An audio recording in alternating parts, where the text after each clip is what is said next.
Puedo escribir los versos más tristes esta noche.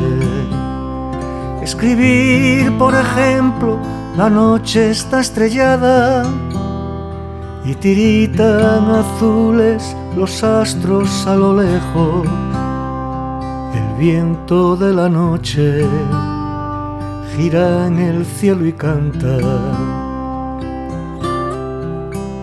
Puedo escribir los versos más tristes esta noche. Yo la quise y a veces ella también me quiso. En las noches como esta la tuve entre mis brazos. La besé tantas veces bajo el cielo infinito. Ya no la quiero, es cierto, ya no la quiero, pero cuánto la quise.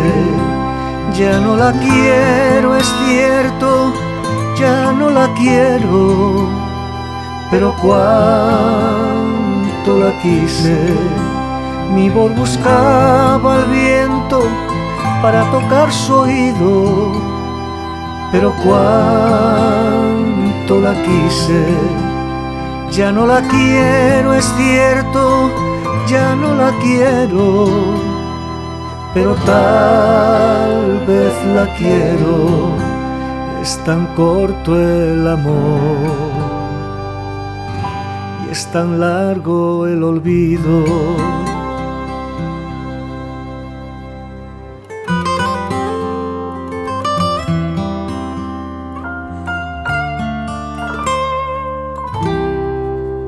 Ella me quiso a veces, yo también la quería.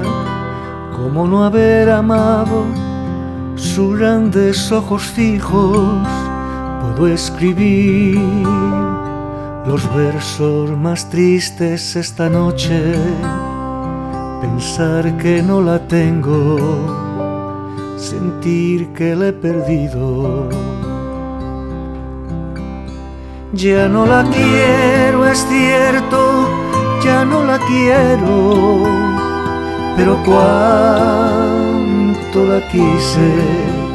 Ya no la quiero, es cierto, ya no la quiero, pero cuánto la quise.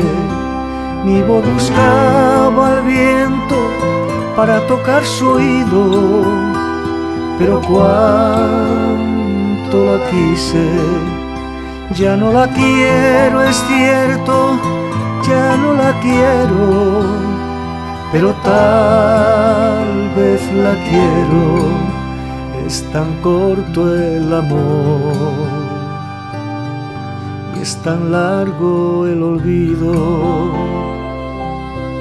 porque en noches como esta la tuve entre mis brazos.